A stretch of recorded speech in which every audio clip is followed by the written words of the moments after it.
Olá, alunos! Sejam bem-vindos aqui no meu canal, Biologia Animada. E hoje nós vamos aprender sobre ecologia. A ecologia ela é a ciência que estuda todo o ambiente e no final dessas aulas vocês sairão com algumas habilidades. Vocês saberão um pouco sobre a fisiologia dos seres vivos, sobre o seu comportamento, sobre conhecimento sobre as questões geobioquímicas do ambiente, saber sobre o comportamento e as questões biológicas no ambiente. Bom, Ernst Haeckel, ele nasceu em 1834 e foi até 1919, e ele foi o primeiro cientista a se importar com as questões do ambiente. Então ele foi o primeiro cientista aí a estudar o comportamento do animal, e ele fez as suas observações baseadas nos desenhos que ele fazia. Ele era um exímio desenhista, e aí ele começa a se importar com o ambiente, e ele origina o termo oikos. O termo oikos vem de casa, nossa casa, nosso planeta, né? E logos é o termo que designa a estudo. Oikos do grego casa, logos do grego estudo. Então fica estudo da casa, ou seja, nosso planeta. Ele também fez algumas definições, né? Ele investiga a natureza e ele começa a ter algumas definições sobre o ambiente. Então, a primeirmos de espécie. Então, Ernst Mayr, ele define espécie como seres vivos que têm as mesmas características morfológicas e que, quando encontra uma espécie do sexo oposto e se reproduz, ele vai gerar descendentes férteis. Então, isso é caracterizado espécie e é demonstrado neste esquema aqui.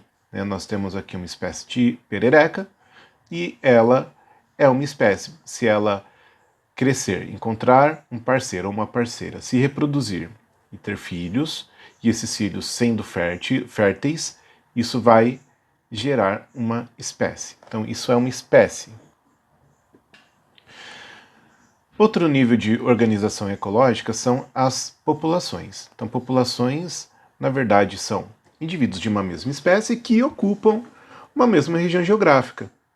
Como já havia dito na aula anterior para vocês, né, uma espécie, então, é um conjunto de espécies, é a população. E que, por sua vez, o conjunto de populações de diferentes espécies vão formar as comunidades ou biocenose. Tá? É um conjunto de seres vivos diferentes numa determinada área. Os ecossistemas nada mais são do que um conjunto de comunidades que se interrelacionam entre si de forma harmônica ou desarmônica e que têm interdependência com os fatores abióticos. Então são os fatores bióticos, mas os fatores abióticos e a interdependência entre todos os seres vivos. E aí nós temos a biosfera. A biosfera ela vai abrigar toda a biodiversidade do planeta, e a biosfera é o conjunto de todos os biomas. Então a biosfera ela é o conjunto dos biomas, e também os biomas eles estão em contato direto com os fatores abióticos, né, que nós temos aqui a atmosfera, nós temos a hidrosfera e nós temos a litosfera aqui. O conjunto desses fatores, junto com todos os biomas do planeta, dá a biosfera. Nesta apresentação preparados para vocês, nós temos aqui um ecossistema aquático. Então aqui nós temos os produtores, que são algas fotossintetizantes e cianobactérias, que são base na cadeia alimentar de outros seres vivos. Os caramujos também comem as plantas do fundo. Esses micro-organismos eles são usados na dieta aqui dos lambaris. Os lambaris, por sua vez, comem as plantas aqui do fundo, e aí vem os lambaris, comem o caramujo, que por sua vez vem peixes maiores comendo lambaris, e que por sua vez temos aí a garça comendo esses peixes maiores. Então, que nós temos oxigênio na água, temos o carbono dissolvido na água também, e mais a água. Então são os fatores abióticos que estão se relacionando diretamente com todos os seres vivos. Também temos o fator da luz aqui, pH, então tem inúmeros fatores que são usados aqui no ecossistema para que ele se mantenha estável. Bom, quando nós falamos aí de decompositores, né, de produtores e de consumidores, nós estamos falando aí de níveis tróficos. Então, o primeiro nível trófico que a gente vai encontrar são os produtores. Eles estão na base da cadeia, então pode ser tanto por fotossíntese, assim como por quimiossíntese. Todos eles são produtores. Eles são base da teia alimentar de muitos seres vivos ou cadeia. Então, eles são muito importantes. Como eu já havia dito, a fotossíntese é responsável pela metabolização do carbono, incorporação do carbono numa molécula orgânica de gliceraldeído, que vai ser aí constituído dos carboidratos. E a quimiossíntese, ela também ocorre em micro-organismos, onde vivem em ambientes extremos, não tendo a presença da luz, porém, mesmo assim, eles conseguem, de alguma forma, extrair a energia da natureza e são base na teia alimentar de muitos seres vivos também. Então nós temos aí os produtores. Pode ser protozoários, como algas, pode ser plantas, como os vegetais que nós conhecemos, e pode ser os micro-organismos quimiosintetizantes. Então, aí está a primeira base da teia alimentar. E aí nós temos os níveis tróficos, né? Então, primeiro está o produtor, aí quem consome o produtor são os consumidores primários, né? Então, nós temos aí produtor, consumidor primário. Quem são esses seres vivos? São os herbívoros. Eles estão aí na primeira parte do nível trófico, e eles consomem aí os produtores. Bom, pessoal, nesse esquema aqui, como vocês podem acompanhar, tem aí o nível trófico, né, e tem os produtores. Quem são os produtores? Vamos ver aqui no esquema a construção de um ecossistema. Então eu vou desenhar aqui para vocês. Deixa eu só para ilustrar melhor.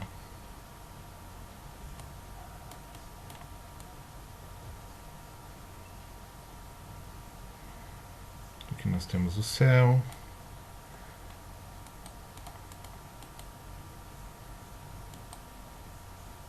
Aqui nós temos o sol. Aqui as nuvens no céu.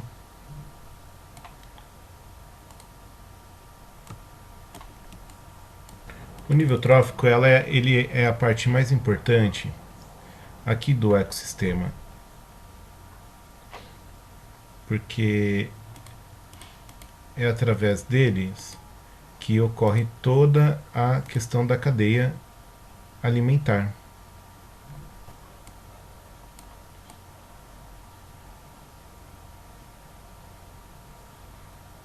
Bom, então, quem são os produtores, na verdade? Né? Os produtores são todos os seres vivos fotossintetizantes.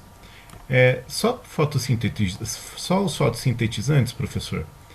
Não. Também existem os seres vivos que fazem quimiossíntese, né? Ou seja, eles extraem aí a energia da natureza. No caso da fotossíntese, ela sempre vai depender da luminosidade que vem do Sol.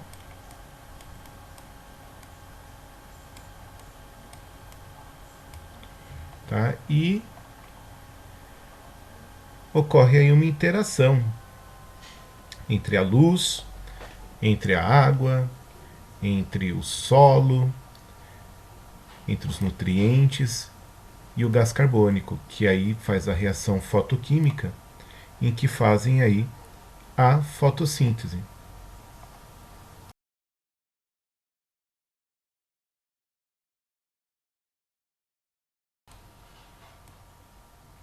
Bom, então aqui nós temos um ser vivo fotossintetizante.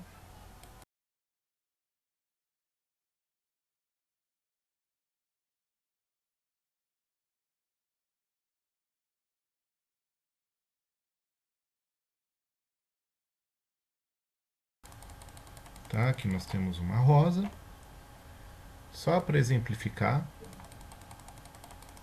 uma flor, tá? E aí o que acontece, ó? Aí nós temos aí o gás carbônico, aqui nós temos a água que penetra pela raiz e vai até as folhas, tá? O CO2 ele penetra por toda a planta, mas também a principal parte que ele penetra é aqui pela folha. Então aqui nós temos o CO2.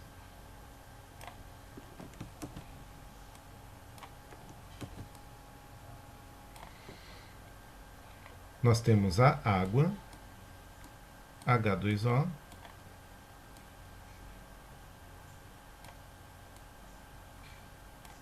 E aqui nós temos a luz. Então o fator luz também é importante. É ele que vai estimular.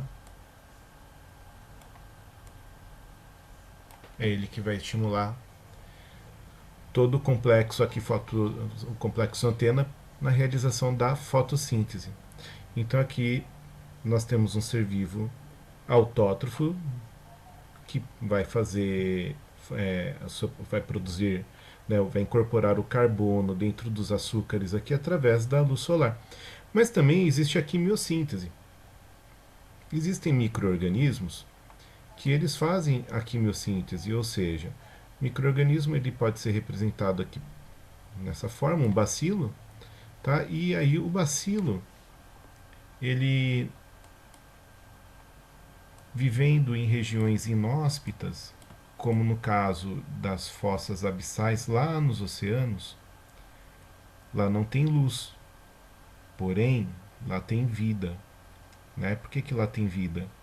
Região abissal são regiões acima de 4.000 pés de comprimento, lá nos oceanos, e aí tem vida lá.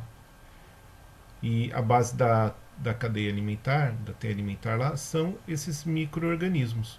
Ou seja, eles fazem a quimiossíntese. A quimiossíntese é o seguinte: o calor e a água ácida lá das regiões abissais, que ficam perto de fumarolas, lá, elas fazem um processo em que a dissolução de vários elementos, como fósforo, magnésio. Então, lá nas zonas abissais, o que acontece? Esse material todo vai saindo, vai se desprendendo de rochas, de fragmentos, e também lá libera-se enxofre, né? E as bactérias elas vão usar este nutriente mais o enxofre para fazer aí a sua quimiossíntese. Né? O enxofre ele é representado pela letra S, tá? E aí ela faz o metabolismo, só que como resíduo, aqui como resíduo é liberado oxigênio, água, que vai para o ambiente. E aqui é liberado H2O2, que é o peróxido de hidrogênio. Mas por que eu tenho que aprender isso, professor? Porque essas reações bioquímicas elas estão presentes em toda a natureza. Então é importante a gente conhecer alguns processos que nos levem a entender mais, e também quanto mais conhecimento nós temos sobre o assunto, mais fácil fica de entender a importância de preservar. Tá? Então, por exemplo, um coelho é um consumidor primário, porque ele vai pegar a cenoura, que é um produtor, e vai consumi-la. Aí também tem, por exemplo, capivaras, são consumidores primários. A vaca é um consumidor primário, porque são herbívoros. As lagartas. Então, todos os seres vivos que dependem das plantas para sobreviver, que são os herbívoros, eles aí são o segundo nível trófico, né? São os consumidores primários. Então, primeiro nível, produtor, e segundo nível trófico, consumidores primários. E aí, quem são os consumidores secundários? Né? Então, aqui no nosso esquema, nós temos os peixes aí, as algas como produtores, e aí vem os peixes como consumidores primários que consomem essa alga, e os peixes que consomem os consumidores primários são chamados de consumidores secundários, né? E aí vem peixes maiores que consomem esses consumidores secundários, e aí eles são os consumidores terciários. E aqui no esquema nós temos o tubarão. O tubarão, ao consumir os peixes, esses peixes maiores, ele é o consumidor quaternário. Então, é essa a escala: primário, secundário, terciário, quaternário, quintenário. Tem mais? Sim, tem. E se houver um consumidor que consuma um consumidor quintenário? Então, ele é sextenário, né? É o sétimo nível trófico, né? Então, vai subindo. E aí, professor, para onde que vai parar tudo isso? Né? Na verdade, tudo isso aí sai no formato de respiração celular, suor e fezes. Né? Então, tudo isso volta para a natureza. E aí vem a última parte do nível trófico, que são os decompositores. Né? São os fungos e bactérias. Né? Que nós temos fungos e bactérias, eles ocupam o mesmo nicho ecológico, a gente vai falar sobre isso depois, e também eles, por terem o mesmo nicho ecológico, obviamente eles vão entrar aí em competição. Então eles são os decompositores. Né? E aí nós temos as cadeias e teias alimentares. Só que antes de falar de cadeia e teia alimentar, é importante falar sobre alguns termos usados na ecologia. Então aí nós temos o que é o habitat. Habitat é o lugar em que os seres vivos moram. Né? Por exemplo, qual que é o habitat do tamanduá-bandeira? O habitat dele é lá na floresta da Mata Atlântica. Né? Qual é o habitat, né, da arara azul? O habitat da arara azul é a floresta amazônica. Então, cada ser vivo tem o seu lugar onde mora. É diferente de nicho ecológico. O nicho ecológico ele está mais relacionado com a função do ser vivo na natureza, vinculado ao seu comportamento e dieta. Então, isso forma o nicho ecológico. Lembrando que, por exemplo, nem sempre seres vivos que dividem o mesmo habitat vão entrar em competição. Né? Por exemplo, eu tenho uma floresta cercada de esquilos. Né? E aí tem um esquilo que come o fruto, ele vai ocupar o nicho ecológico. Aí vem uma outra espécie que come a casca daquela árvore. Ele ocupa outro nicho ecológico. Então, as duas espécies elas podem conviver numa mesma árvore, por exemplo, porque uma espécie não vai interferir na dieta da outra. Comportamento também. Então, eles não entrariam em competição. É claro, isso não impede que eles entrem em competição. Se eles forem brigar por espaço, se eles forem disputar território, é claro que eles vão entrar em competição, mas o que leva à competição mais acirrada é o nicho ecológico. Por quê? Quando duas espécies ocupam o mesmo nicho ecológico, a tendência é uma ser eliminada. Né? E esse princípio a gente vai discutir também mais para frente, é chamado de princípio de Gauss. Ele fez o estudo com paramécios, que são protozoários. Né? Então, eles ao ter uma espécie em que ocupa o mesmo nicho da outra, eles entram em competição e sobrevive sempre a espécie menos sensível à mudança, ou seja, os menos sensíveis eles são mais aptos a sofrerem menos com o ambiente, porque eles vão disputar. Então, o mais preparado nem sempre é o mais forte, às vezes pode ser o mais resistente. Por exemplo, a falta de comida do que o outro. Então são vários fatores, porém, todos eles que ocupam o mesmo nicho ecológico, eles sempre entrarão em competição. Bom, turminha, agora a gente vai falar um pouquinho sobre fluxo de matéria e energia. Então prestem atenção, imaginem vocês o universo aqui, e aqui nós temos o Sol brilhando no universo.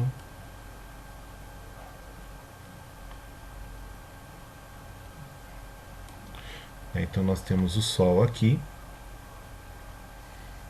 O Sol ele tem o aspecto granuloso, ao contrário do que se pensava antes, a superfície dele é granulosa, como observado em imagens espaciais, né? Então ele tem aí uma série de grânulos.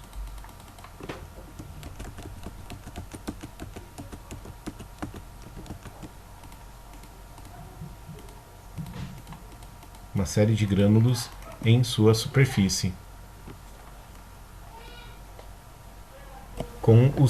Ele também promove explosões solares, né?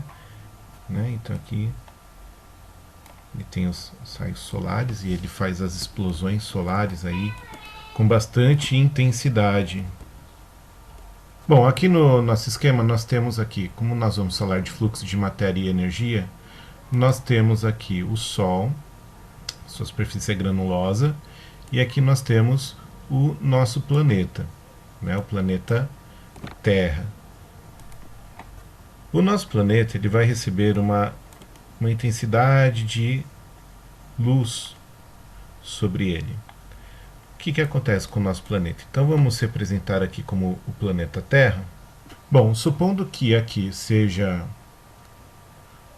o nosso sistema solar e aqui nós temos o planeta Terra, né? O nosso planeta ele é redondo, não é plano, tá? Então assim, ele tem aqui essa forma esférica e ele tem uma estrutura nele chamada de camada de ozônio. Então a camada de ozônio ela é composta por 3 moléculas de oxigênio e ela vai permear todo o planeta,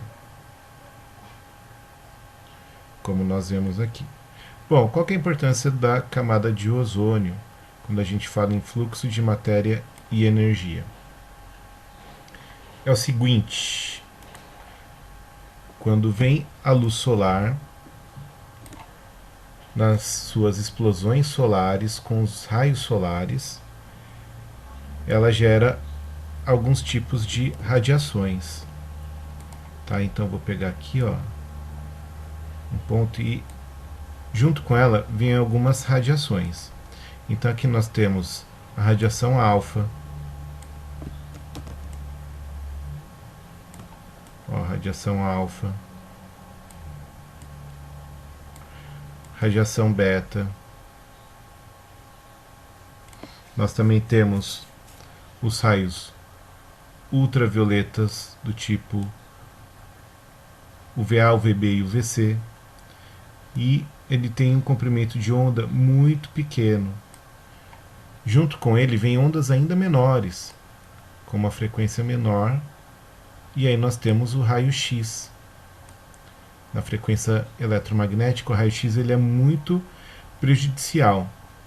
Assim, se eu sou bombardeado constantemente com raio-x, é óbvio que a gente pode desenvolver uma doença conhecida como câncer. Marie Curie, ela foi uma cientista que fazia estudo das ondas de rádio, descobriu o raio-x e ela morreu por estar muito exposta a esse tipo de comprimento de onda. E nós temos também um comprimento de onda ainda muito menor que o raio-x, que é conhecido como raio gama.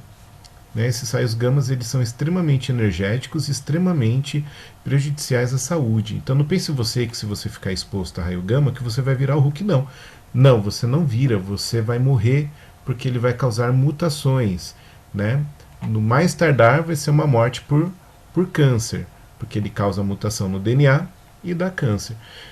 Então, por que nós não somos bombardeados com todas essas radiações? Na verdade, nós somos, e aqui, como vocês podem ver, tem um raio vindo e ele a camada de ozônio não deixa passar todos os raios solares. Então, todos esses raios solares que fazem mal, eles são lançados novamente para o universo. Então vai lá para o espaço, tá? Então a camada de ozônio ela tem a função de filtrar os raios solares e aqui ela deixa entrar somente os raios ultravioletas. É claro que se houver buracos na camada de ozônio, isso aqui cai por terra. Bom, agora vamos pegar aqui, ó, e vamos ampliar. Ó. Então aqui eu tenho a camada de ozônio. E também o raio ele entra no nosso planeta. Quando ele entra, tudo aquilo que é branco tem a tendência a lançar de volta para a atmosfera. Então nuvens refletem os raios solares, as geleiras, picos de montanha, onde tem neve, desertos de sal. Então todos esses elementos eles são aí fundamentais para a reflexão dos raios solares. E aí o que acontece, né? De 100% de raio solar que vem para o planeta,